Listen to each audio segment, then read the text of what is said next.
প্রিয় দর্শক, এটুকু অন্ততপক্ষে আমরা সবাই জানি যে সামনের সময়টা হলো নির্বাচনের সময়।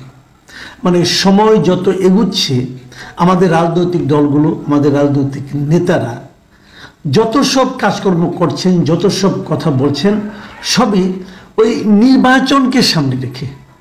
মানে নির্বাচনে তার দল, তিনি নিজে, তার অনুসারীরা কিভাবে ভালো কিছু করতে পারবে, ভালো ফল পেতে পারবে, তার লক্ষ্যেই তারা বিভিন্ন রকম কাজকর্ম করছেন।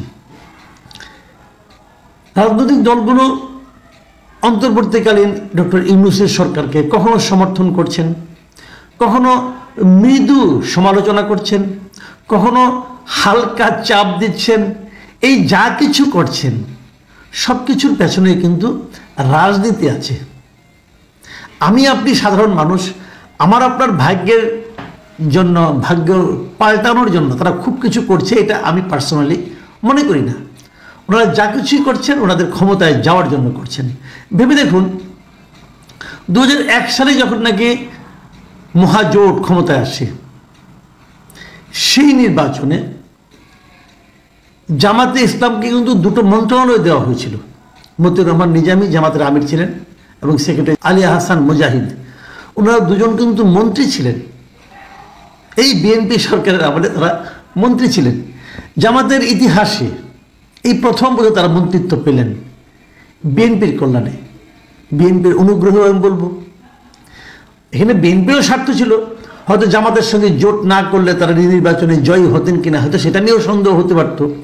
যেটাই হোক, জামাত তো এরও আগে নির্বাচনে 96 নির্বাচনে তারা তো আওয়ামী লীগের সঙ্গেও জোট বেঁধেছিল। ওইভাবে জোট ছিল না, কিন্তু এক ধরনের ঐক্য তো ছিল। আটটুকুও তাকে মন্ত্রিত্ব দেয়নি, বিএনপি দিয়েছিল। এমনকি আওয়ামী লীগ সরকার 2009 ক্ষমতায় আসার পর যখন তারা জামাতের শীর্ষস্থানীয় নেতাদের ধরে ধরে ট্রাইব্যুনালে তুলছিল এবং মানবতা বিরোধী অপরাধের বিচার করছিল, তখনও কিন্তু বিএনপির নেতৃত্ব, আমি খোদ খালেদা জিয়াকে বলতে শুনেছি, উনি নিজামী সাহেবের পক্ষে কথা বলেছেন, আমি শুনেছি, আপনাদেরও মনে থাকার কথা। তারা কিন্তু পক্ষ নিয়েছিল, একদম নেয়নি তা কিন্তু নয়।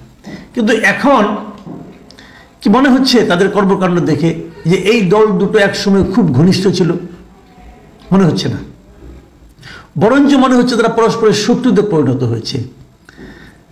কয়েকদিন আগে কুয়েটে যে মারামারিটা হলো, দুদিন আগে ছাত্রদের মারামারি, সেই মারামারিতে মূল প্রতিপক্ষ কারা কারা ছিল বলেন?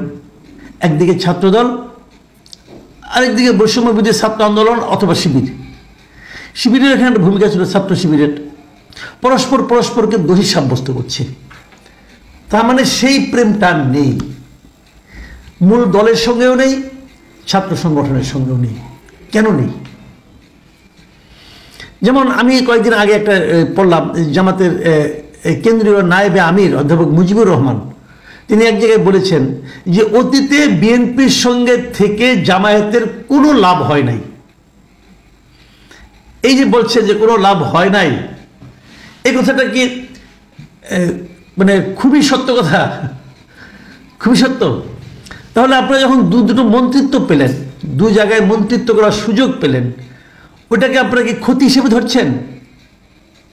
সমাজ কল্যাণ মন্ত্রণালয়, কৃষি মন্ত্রণালয়ের মতো গুরুত্বপূর্ণ দুটো মন্ত্রণালয় আপনারা পেয়েছিলেন এবং 5 বছর সে মন্ত্রণালয়ে আপনাদের মন্ত্রী ছিল।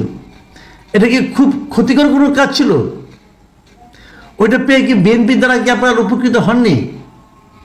উনিও কিন্তু মুখ পুছে না করে দিলেন, তারা কখনোই কোনো লাভবান হয়নি। আবার ধরুন, জামাত তো বিএনপিকে ক্ষমতায় যেতেও সাহায্য করেছে, সেই বিচারে বিএনপির কিন্তু জামাতের প্রতি কিছুটা কৃতজ্ঞ থাকা উচিত। মানে এই কৃতজ্ঞতা, এই লাভ ক্ষতি আসলে ভাইস ভার্সা। মানে তুমিও আমার জন্য করেছো, আমিও তোমার জন্য করেছি। প্রতিটা আন্দোলন সংগ্রামে, হাসিনা বিরোধী আন্দোলন সংগ্রামে জামাত সারাক্ষণ দৌড়ের উপর ছিল, কোনো সন্দেহ নাই। কিন্তু জামাত যে আন্দোলনটুকু করেছে, যতটুকু করেছে, সেটার ক্রেডিটও কি বিএনপির কাছে যায়নি? গিয়েছে তো। তো নীতিগত বিরোধ থাকতেই পারে, রাজনৈতিক বিরোধ তো থাকতেই পারে, কিন্তু এই যে পরস্পরের বিরুদ্ধে কথা বলা, অনেকটা কাদা ছোড়াছুড়ি করা, এটা কেন? এর মাধ্যমে লাভটা কার হচ্ছে? দেখুন, কেবল জামাতের এই যে অস্বীকার করা অধ্যাপক মুজিবুর রহমানের কথা, আমি তাই না, আমি আরেকজনের কথা বলি। বিএনপির যুগ্ম মহাসচিব